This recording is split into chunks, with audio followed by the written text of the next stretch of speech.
Pleased to begin today's program with the Speaker of the House of Representatives, the Honorable Mike Johnson. Mr. Speaker, welcome back to the program.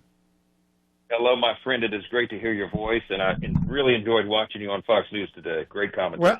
Well, I watched your press conference this morning, and when I was on Fox News, I just reiterated what you had to say, which is you've been there and done that. You passed the budget. I'm just checking in. It's been 4 or 5 hours. Have the Democrats moved in those 4 or 5 hours? No movement. I am so sad to tell you they're inflicting real pain on real Americans, and they seem not to care. They're playing political games, as you have explained so clearly, as I tried to set out in my press conference this morning. The facts are very clear, and as John Adams reminded us, facts are stubborn things. I mean, there is really an old Napoleon saying, Mr. Speaker, never interrupt your enemy when he is destroying himself. Is that your plan right now, just to wait? Because they are destroying themselves.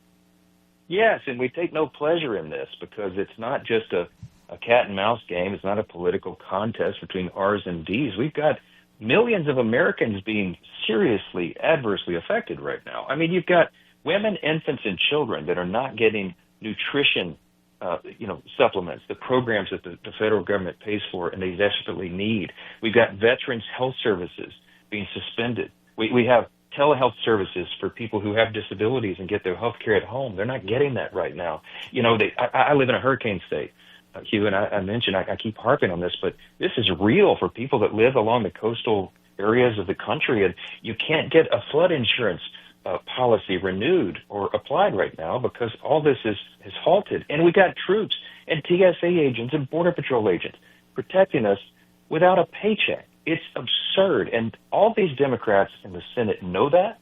They have given their own impassioned speeches about this issue so many times we can't count it. The highlight reel would take hours to play. And yet, they're holding out. Why? Because they need to, quote unquote, show a fight against Trump. It is shameful. And it is, I think, AOC's responsibility, but she's not in the Senate. Leader Schumer of the Democrats is the guy who's doing this because he's afraid of her. Is there anyone who doesn't acknowledge this off the record to you, Mr. Speaker? Because everybody knows it's about Chuck Schumer being afraid of AOC. It absolutely is, and no one can refute that. They don't even try. And the frustration for us is most of the legacy and mainstream media will not press them on that issue. And so I keep pointing it out. It's just a simple fact. It's clearly obvious. I held up a little visual aid in my press conference this morning. It was a cover from back in March of this year, the Washington Examiner, this cartoon image of poor Chuck Schumer walking out with a box from his office looking all beat up. And there's a caricature of all the House Democrats holding up signs calling him a traitor and enemy of democracy. Why? Because when this exact scenario was presented in March, he voted for the CR because he knew it was the right thing to do. He knew that he could not hold the American people hostage over their political shenanigans, but he flipped this time, and everybody knows why. Now, Mr. Speaker, you've got Chuck Schumer in a box canyon, and up on top are the president and the vice president.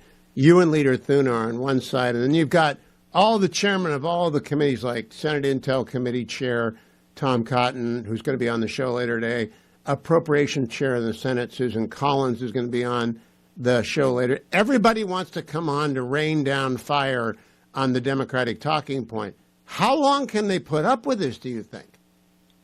I really don't know. I mean, I'm rather surprised that it's gone this long. We're on day, 6 now?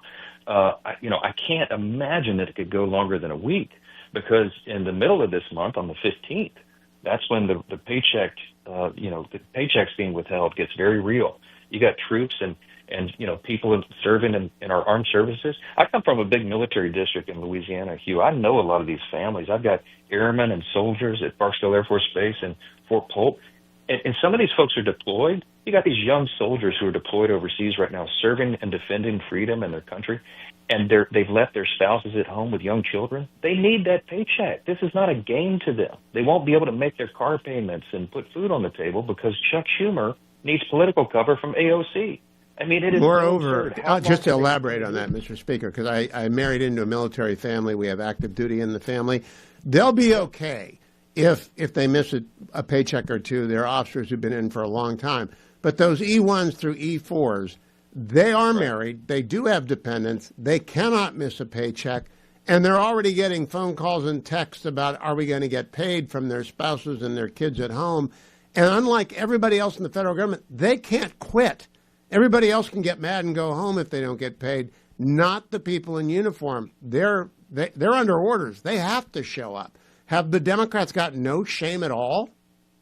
Well, they seem not to care. They put their own self-interest above those people that you're referring to. And I thought your point was made so well, and I saw you say that on Fox News and point out, if you're a civilian employee of the federal government, by the way, about half of them are furloughed right now, and you're sick of these Democrat shenanigans, you could just quit your job and go do something else. But to your point, yes, military, they've made a commitment. They can't leave. They got to endure this. And we're trying to appeal to the consciences of these Democrat senators and say, please, for the love of all that's good and holy, do the right thing. Do the right thing. We have plenty of time to debate our policy differences. Don't hold these young families as hostages for this nonsense. And that's exactly what's happening right now. Before I get technical and into the weeds with you, Mr. Speaker, have you spoken today with President Trump? Is he holding the line like Leader Thune? He is. He sent me a note after my press conference and, saying that it was well done and all of that. And I called him. We talked.